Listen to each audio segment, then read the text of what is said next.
तो जब हम किसी ऑनलाइन ऐड पर क्लिक करते हैं तो लगता है कि ये कितना सीधा साधा काम है ना? बस एक क्लिक। लेकिन सच तो यह है कि उस एक क्लिक के पीछे ना एक पूरी की पूरी दुनिया छिपी हुई है। तो चलिए आज इसी छिपी हुई दुनिया की परतें खोलते हैं।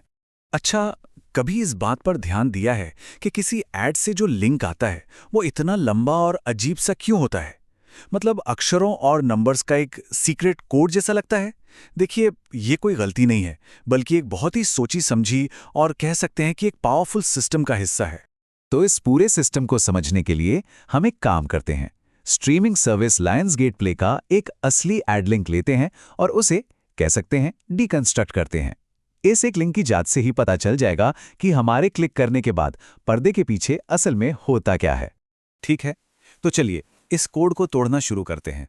लिंक का पहला हिस्सा है adclick.g.doubleclick.net। ये असल में गूगल का एड सर्वर है। इसे आप एक डिजिटल बिचौलिए की तरह समझ सकते हैं। इसका काम सिर्फ ऐड दिखाना नहीं है, बल्कि हमारे क्लिक को ट्रैक करना और फिर हमें हमारी मंजिल तक भेजना है। तो ये हमारी जासूसी का पहला पड़ाव है। अगर इसे और आसान भाषा में समझे ना, तो गूगल यहाँ इंटरनेट के एडवर्टाइजिंग सिस्टम के लिए एक ट्रैफिक कंट्रोलर की तरह काम कर रहा है। वो ये पक्का करता है कि हर क्लिक को सही ढंग से गिना जाए और उससे जुड़ी सारी जानकारी सही जगह पर भेजी जाए। अब जरा लिंक में मौजूद उन लंबे लंबे उलझे हुए कोड्स पर ध्यान दीजिए, जैसे XI और SI। ये कोई फालतू का टेक्स्ट नहीं है, इन्हें कहते हैं ट्रैकिंग पैरामीटर्स।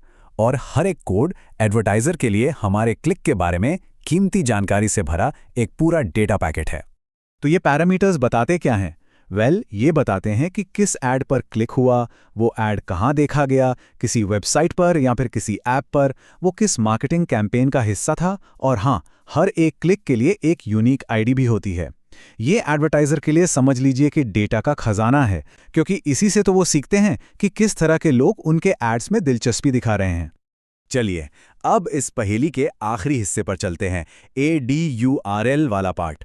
यह है डेस्टिनेशन URL। मतलब एड सर्वर जब हमारे क्लिक का पूरा डेटा रिकॉर्ड कर लेता है तो उससे इसी पते पर हमें भेजने का इंस्ट्रक्शन मिलता है। तो ये हमारी यात्रा का आखिरी पड़ाव है।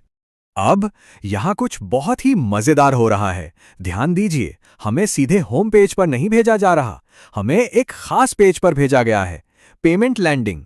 इस छोटे से लेकिन बहुत जरूरी फर्क का आखिर मतलब क्या हो सकता है? ये कोई गलती नहीं है, बल्कि ये एक बहुत ही चालाक स्ट्रैटेजी है। इसे कहते हैं लैंडिंग पेज। ये एक डिजिटल दुकान की तरह है जिसका सिर्फ एक ही मकसद होता है, जो भी विजिटर आया है उसे फौरन एक सब्सक्राइबर में बदलना। यहाँ कोई फालतू जानकारी या ध्यान भटकाने वाली चीजें नहीं होती, सिर्फ और सिर्फ सब्सक्रिप्शन लेने का ऑप्शन होता है। तो अब जाकर पूरी तस्वीर साफ होती है ना? एक यूजर ऐड देखता है, फिर ट्रैकिंग वाले लिंक पर क्लिक करता है, गूगल का सर्वर सारा का सारा डेटा रिकॉर्ड कर लेता है और आखिर में यूजर को सीधे एक्शन लेने वाले पेज यानी पेमेंट पेज पर पहुंचा दिया जाता है। ये एक बहुत ही कुशल, बहुत ही कारगर डिजिटल फनल है। पर सवाल यह है कि इस सब की जरूरत ही क्यों है?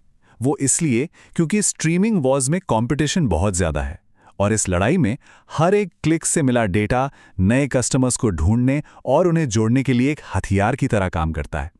इससे कंपनियों को न सिर्फ ये समझ आता है कि उनके एड्स कहाँ अच्छा काम कर रहे हैं, बल्कि ये भी कि हमारे जैसे कस्टमर्स को भविष्य में किस तरह के एड्स दिखाने चाहिए। तो इस पूरी पड़ताल से 3 बड़ी बातें सामने आती हैं। पहली, हमारा क्लिक सीधा वेबसाइट पर नहीं जाता, बल्कि एक एड सर्वर के जरिए एक छोटा सा चक्कर काटता है। दूसरी, वो जो लंबा सा URL है वो एडवर्टाइजर के लिए एक डिटेल्ड डेटा रिपोर्ट की तरह है। और तीसरी, हमें अक्सर होम पेज पर नहीं बल्कि सीधे एक खास सेल्स पेज पर लैंड कराया जाता है। सोचिए, अगर सिर्फ एक क्लिक से किसी कंपनी की पूरी बिजनेस स्ट्रेटेजी का पता चल सकता है, तो जरा एक पल के लिए ये सोचिए कि हमारी पूरी की पूरी ब्राउजिंग हिस्ट्री हमारे बारे में कौन सी कहानी बताती होगी।